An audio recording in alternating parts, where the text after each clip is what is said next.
விடுகின்றான். அதே போன்றுதான் பிள்ளைகள் விடயத்தில் நடக்கும் தவறுகளில் ஒன்று கண்டவருடன் எல்லோருடமே பிள்ளைகளை பழக விடுவது அல்லது எல்லோருடமே பிள்ளைகளை தங்க விடுவது, எல்லோரிடமும் நாங்கள் தனியாக பிள்ளையை விட்டு விடுவது.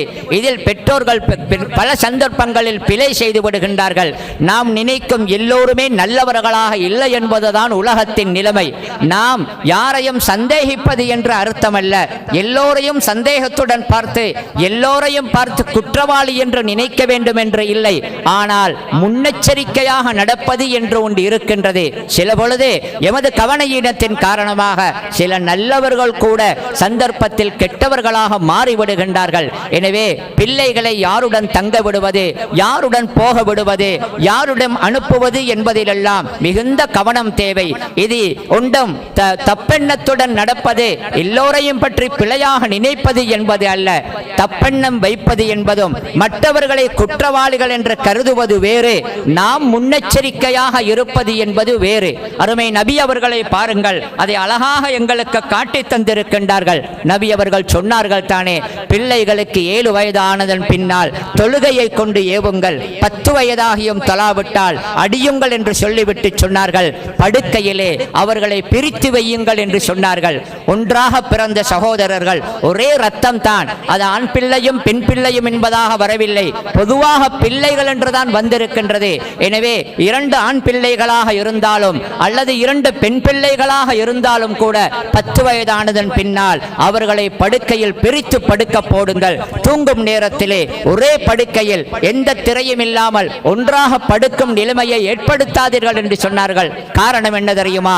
சகோதரர்கள் தான், ஆனாலும் வாழ்க்கையில் வளரும் பொழுது ஒரு பருவம் இருக்கின்றது. குறிப்பாக அந்த பருவ மாற்றங்களுடைய நேரத்திலே பல வித்தியாசமான எண்ணங்கள் வரலாம். அந்த நேரத்தில் இவர்களை ஷைத்தான் சில நேரத்தில் பயன்படுத்தி பிழையான வழிகளுக்கு கொண்டு போய் விடலாம். இதற்கும் முன்னெச்சரிக்கையாக பிரித்தே தூங்க விடுங்கள் என்பதை நபி அவர்கள் சொல்லி இருக்கின்றார்கள். ஈயாக்கும் வத்துஹூல் அலன் நிசா, பெண்கள் இருக்கும் இடங்களுக்கு போவதை உங்களுக்கு நான் எச்சரிக்கை செய்கின்றேன் என்று நபி அவர்கள் சொன்னார்கள். அப்பொழுது ஒரு நபி தோழர், யா ரசூலல்லாஹ் அரஐத்தல் ஹமுவ, யா ரசூலல்லாஹ் ஹமுவுடைய நிலை என்ன என்று கேட்டார்கள். ஹமு என்றால் யார் தெரியுமா?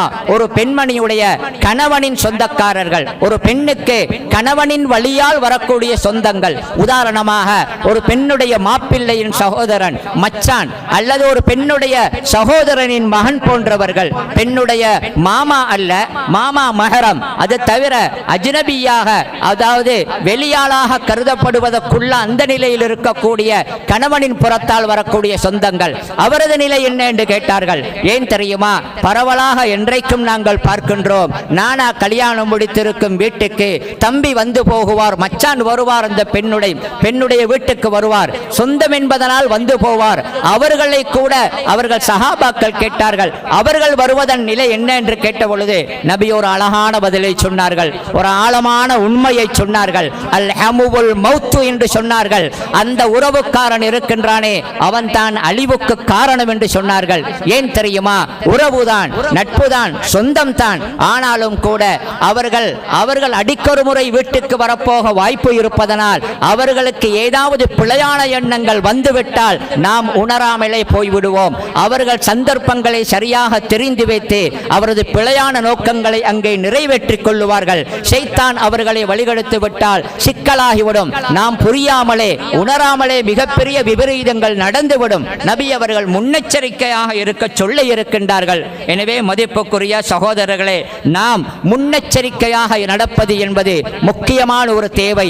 இந்த விடயத்திலே சிறுவர்களுக்கு எதிரான அந்த வன்முறைகள் அல்லது சிறுவர் துஷ்பிரயோக விடயங்கள் என்று இருப்பதிலே நான் சொன்னேனே, இந்த பாலியல் ரீதியிலான அந்த விஷயங்களிலே அவர்களுக்கு வரக்கூடிய ஆபத்துகள் என்று, அதில் மிகவும் மோசமான ஆபத்து என்ன தெரியுமா? யாரால் வருகின்றது என்று கேட்டால் சில பொழுது அறிமுகமே இல்லாத தூரத்து மனிதன் ஒருவனால் வருகிறது. எங்கோ ஒரு இடத்துக்கு போய் 2 நாள் தங்கும் பொழுது அப்படி நடந்திருக்கலாம். இன்னும் பல பொழுது அது வருவதற்கு வாய்ப்பு இருக்கின்றது. எங்க தெரியுமா? உறவுக்காரர்களுக்கு இடையினாலே பிள்ளை நாசப்படுத்தப்படுவது நடக்கின்றது. அது பரவலாக நடக்கின்றது. இன்று நாங்கள் பார்க்கின்றோமே, இந்த பிள்ளைக்கு இப்படி நடந்ததாம், அந்த பிள்ளைக்கு இப்படி ஒரு தொந்தரவு நடந்ததாம், தொல்லை நடந்ததாம் என்று மீடியாக்களில் பலதும் வருகின்றது. இன்னும் காவல் நிலையங்களில் நிறைய நிறைய அது சம்பந்தமான முறைப்பாடுகள் பதியப்படுகின்றன. ஆனால் குடும்ப சூழலிலே உறவுகளை அந்த பிள்ளைகளை கெடுத்து போட, அதாவது வேலையே பயிரை மேய்வதை போன்ற நிகழ்ச்சிகள் நிறைய நடக்கின்றது. அதை மெல்லவும் முடியாமல் சொல்லவும் முடியாமல் மறைத்து விடுகின்றார்கள். பாதிக்கப்பட்ட அந்த பிள்ளை நிறையவே அதனால் பாதிக்கப்பட்டவன் பிற்காலத்தில் அதனால் நிறைய கஷ்டப்படுகின்றான். எனவே மதிப்புக்குரிய சகோதரர்களே, முன்னெச்சரிக்கை என்ற விஷயத்தில் மிக கவனமாக நாங்கள் இருந்து கொள்ள வேண்டும். எல்லோரையும் பிழையாக பார்ப்பது என்பது அல்ல, எல்லோரும் மனிதர்கள் தான். நாம் சந்தர்ப்பங்களை ஏற்படுத்தி கொடுத்துவிடக் கூடாது.